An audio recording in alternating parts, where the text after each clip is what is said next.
दोनों कुख्यात थे और दोनों में गहरी दोस्ती थी। दोनों की दोस्ती का अपराध की दुनिया में मिसाल दी जाती रही थी, पर दोनों जब अलग हुए तो एक दूसरे के जाने दुश्मन बन बैठे। ऐसी दुश्मनी की इस दुश्मनी की भी मिसाल दी जाने लगी। 18 साल पहले दोनों में दोस्ती भी तब हुई थी जब दोनों ने अपराध की दुनिया में कदम रखा था, और 18 साल बाद आरोप के मुताबिक एक दोस्त ने दूसरे दोस्त को मौत की नींद सुला दी।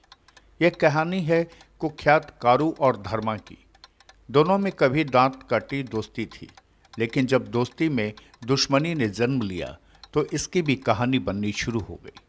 कारू कभी मघी गांव के कुख्यात धर्मा पासवान का दाहिना हाथ हुआ करता था, लेकिन एक साल पहले दोनों में दुश्मनी की शुरुआत हो गई और दोनों एक दूसरे के जाने दुश्मन बन गए।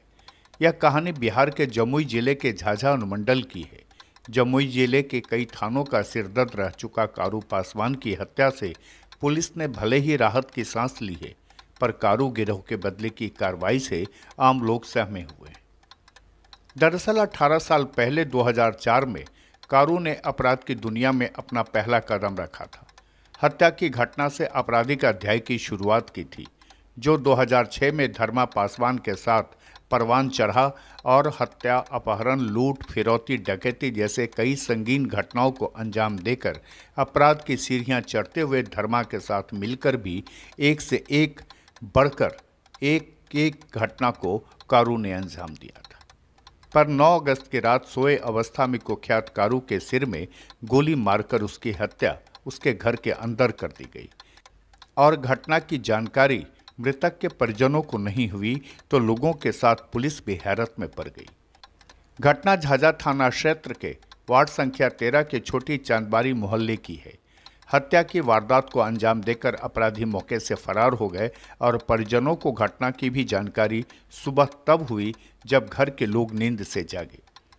जब परिजन जगे और डाइनिंग हॉल की ओर गए तो देखा कि नरेश पासवान उर्फ कारू पासवान का शरीर खून से लथपथ था।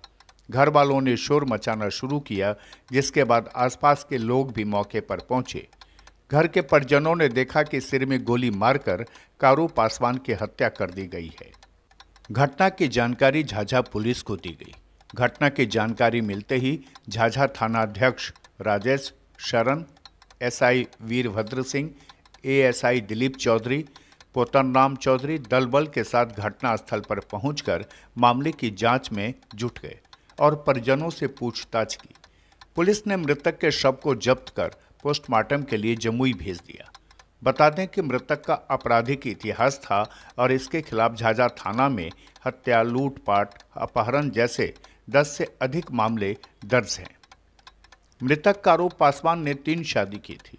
उसकी एक पत्नी की मौत हो गई थी, लेकिन 2 पत्नी वर्तमान में बच्चों को लेकर उसके साथ रह रही थी। कारू पासवान पत्नी रेणा देवी और डॉली देवी के साथ अपने घर में रहता था, लेकिन जब इसकी हत्या की गई तो उसके बच्चों और उसकी दोनों पत्नी गोली की आवाज़ नहीं सुनी। मृतक की दोनों पत्नियों ने बताया कि इस घटना में लक्ष्मीपुर थाना क्षेत्र अंतर्गत मघी गांव के कुख्यात अपराधी धर्मा पासवान का हाथ है। पत्नी ने बताया कि धर्मा पासवान ने 1 साल पहले भी कारू पर आकर गोली चलाई थी।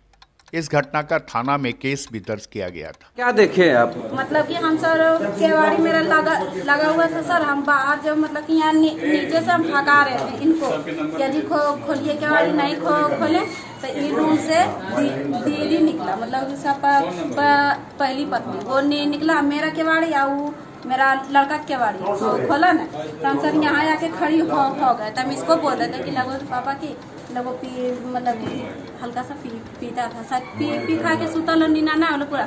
जब सर हम देखे लाल वाला खून जब ऐसे होता हुआ था, हाथ हटाए तो देखे इतना दूर खुला, जब हम पूरा एकदम चिल्लाने लगे। किस जगह पे सोए थे? यहीं पे सर सोए थे, यहीं पे खाना भी खाए थे। तो आपको कैसे मैंने घर में घुसा कोई, कैसे क्या? सर इतना तो हम नहीं देखे, लेकिन सवेरे देखे इनका ये हालत है। तो गोली चली तो आप लोगों को आवाज नहीं मिली कुछ? मेरा वाला था दरवाजा बाहर से लगा, जो कि हम दरवाजा खुला करके सोते हैं, लेकिन मेरा था रात में तो दरवाजा लगा हुआ था बाहर से। आप कौन है मृतक के? तीसरी पत्नी है। तीसरी पत्नी? हाँ। क्या नाम है आपका? तीसरी पत्नी है। हाँ। क्या नाम है आप? डोली देवी। वहीं दूसरी ओर मृतक कारू पासवान को झाझा थाना में 2004 से लेकर 2019 तक कुल 10 मामलों में नामजद आरोपी बनाया गया था। झाझा और लक्ष्मीपुर थाना के अलावा झारखंड के कई थानों में भी कारू के विरुद्ध कई मामले दर्ज हैं। बहरहाल आज भी झाझा के वासियों में कारू के नाम की दहशत देखी जा सकती है। चांदबारी मोहल्ले का हर व्यक्ति कारू के साथ खड़ा रहता था। यही है नियति का खेल कि इसी मोहल्ले में और अपने घर में ही कुख्यात की हत्या हो गई और दहशत का एक अध्याय समाप्त हो गया और किसी को इसकी भनक तक नहीं लग सकी। खुलासा के लिए जमुई से मनीष कुमार की ये खास रिपोर्ट।